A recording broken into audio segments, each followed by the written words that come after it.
All right, let's see here. I am sharing my screen for you all.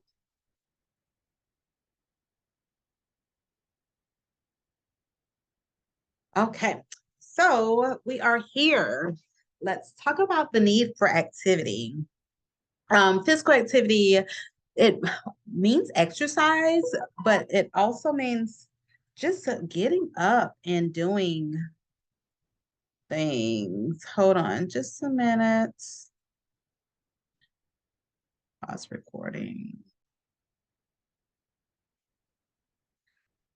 All right. So for your activity, does inactivity mean? Inactivity means things that you're not doing. You're not being active. And what does that cause? Of course, it causes weight gain, right? Low self-esteem, anxiety, depression, boredom, pneumonia, urinary tract infections. You're not getting up. You're not moving around. So you have a risk for getting sicker, getting weaker, having pressure ulcers because you've been in the bed the whole time, and constipation. You need to move around. You're not hungry, so you're not eating. Maybe blood clots also. So you always want to get them up, at least sit them in a chair, will them to whatever activity they want to be a part of, and get them moving. I know y'all have exercise classes, arts and crafts. At least get them up, maybe get them out of the chair so they can eat, or out of the bed and into the chair so they can eat. They're not in that same position. The other thing that we are going to talk about is moving the patients in the bed. We want to move them, if they're bed bound, we do want to move them every 2 hours. That is the minimum amount of time. So you will see that on a test, probably not for the chapter 3 test, but in the future, want to move them every 2 hours if they are bed bound, they cannot get out of the bed. Okay, let's talk about families. So we have nuclear families, meaning that you have a mom and a dad in the family with kids, single parent families, married couples, or just committed couples if they're the same sex or opposite sex, but they're not married, maybe. Extended families, like you have grandparents, aunts, and uncles, and then blended families like stepchildren or half siblings that are in the same household. What does that have to do with healthcare? Families help make decisions in healthcare. Okay. So they are going to be the ones that might relay the message from you, from the resident to you, and you go talk to the nurse about it. They might be the ones that are the guardians of the residents. So they make those decisions for the resident if the resident can't, and they should be a part of the care team. And it depends on the family dynamics.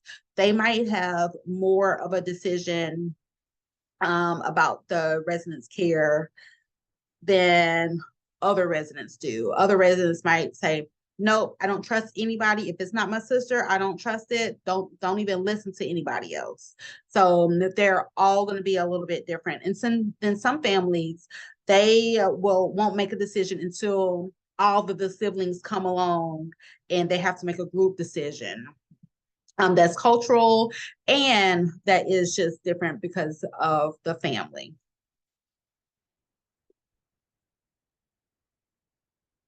Um, Residents' families are likely experiencing significant adjustments.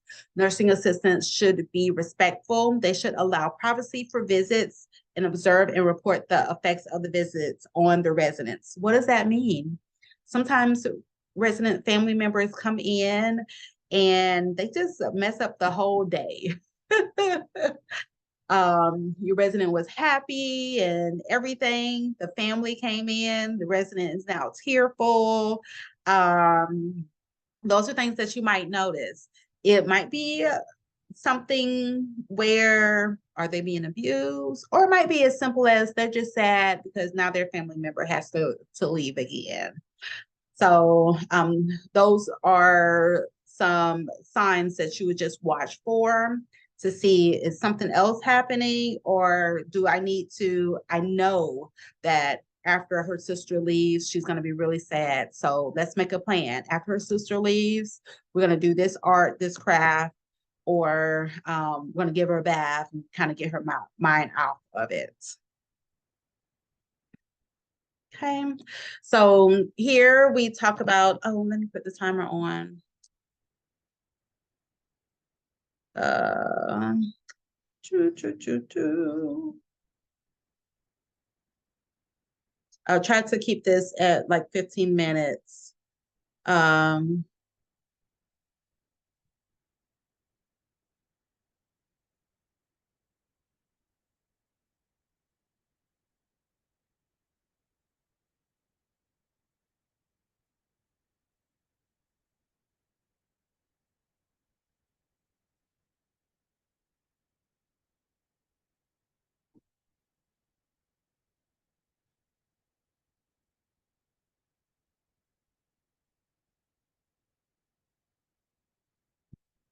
all right, so we are good to go.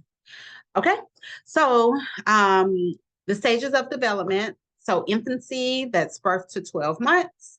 Those are babies. They're growing rapidly. They are developing. They're just now learning. And it says development is from the head down, pretty much it's the brain. The brain is what's growing rapidly. Okay.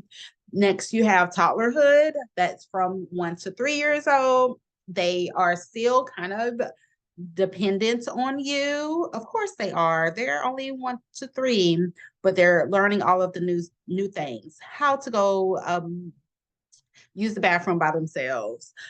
They might have some tantrums. They might be whining. They're learning how to speak. Preschool years, they have more social relationships. They're learning how to play with each other. And sorry. They're learning right from wrong. School age years, age 6 to 10, they're learning how to think more critically. Their peer groups are becoming a little bit more important to them, and they're learning about self-esteem. Pre-adolescents, this is like the preteen, 10 to 13-year-olds. They have a growing sense of identity. They're trying to figure out who they are. Their peer groups, their friends are really important to them in this age. And it is, they're still learning about the real world and kind of growing up a little bit. Adolescence, this is from 13 to 19. Sometimes this is when puberty happens. Sometimes it happens in the 10 to 12 or 13 age.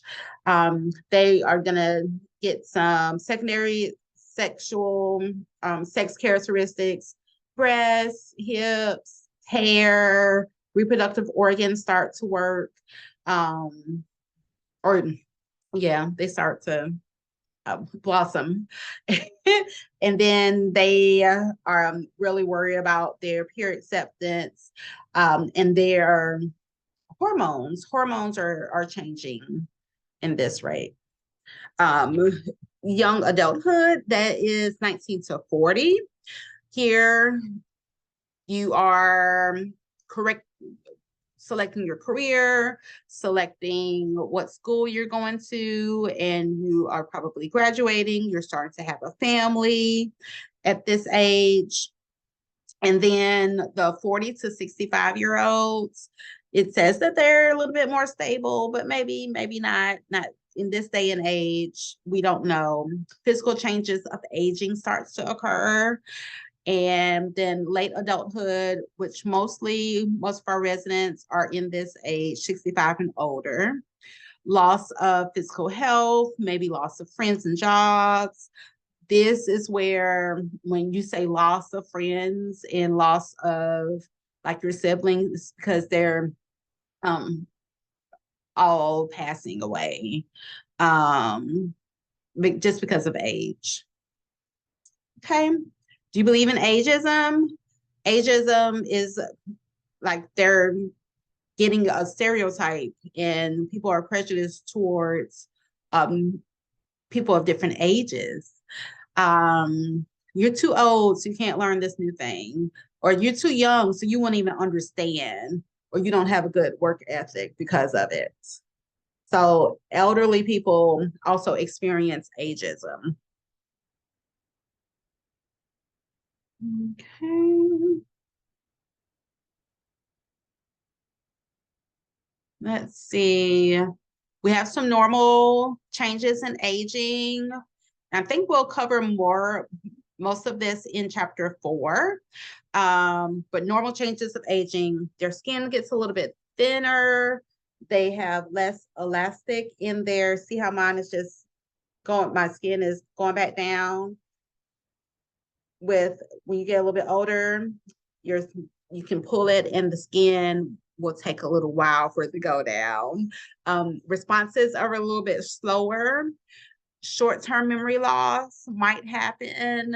Long-term memory loss is a lot of short-term memory loss is abnormal. Small short-term memory loss or a little bit of it is normal. Weakened senses is also normal changes in aging. Um, less dense and more brittle bones too.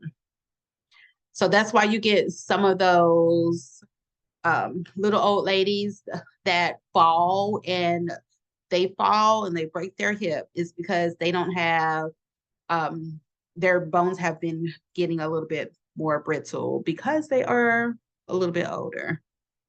Okay. What's not normal? Depression, suicidal thoughts, poor nutrition, shortness of breath, incontinence. Those are things that aren't normal. Even when we say poor nutrition, they might slow down their food intake, but they still should be eating enough to support their body and to stay alive. So if you're working in a nursing home, you might say, okay, they're not eating or they're sad because they're just old, but that is not normal. Okay. Developmental disabilities. These are more like intellectual disabilities that might happen when they're younger, or it might happen from an accident. And that might happen when they're a little bit older. Okay. So if you have someone with a developmental disability, you still want to treat them as an adult. You want to praise and encourage them. You want to help them do their ADLs, activities of daily living, promote independence in any way that you can, give them small, short tasks and not like long, complicated tasks. It might be, we're going to get dressed. Okay. So what does that mean? You might have to say, okay, well, let's put your shirt on first. So is this shirt okay? Okay, good. I'm gonna put this shirt right here, and you can put your shirt on one side. Okay, let's go to the other side. And do you need help buttoning up? Let's button up now. Or you can give them a step by step. They might need that. Like they can do it, they can be independent, but they might need the steps for you to help them with just what is next, the follow through. Okay, so be patient with them. And I know that is a tall order, but we do need to be patient, and we don't need to take anything personally, and we can't rush them. All right, major depressive disorder. We're talking about mental health disorders. Okay, so major depressive disorder. They're basically depressed. There are things going on in their mind. They don't is there's a difference between being sad and being depressed, clinically depressed or just depression. Apathy is a lack of interest in activities. And then bipolar disorder, those are your mood swings, and you have to be diagnosed with it. So, and the bipolar disorder is extended levels of really, really, really super happy, and then really, really, really super sad, the extreme of both ends. But it's not, wake up in the morning, I'm super happy, I'm on my manic stage, and then in the afternoon, I am sad and depressed. That's not how bipolar disorder works. It usually works within those weeks. Like I have 3 weeks of being really, really sad and depressed, and then another 2 or 3 or 4 weeks of 6 weeks of like, whoa, she's nonstop and she's really, really happy.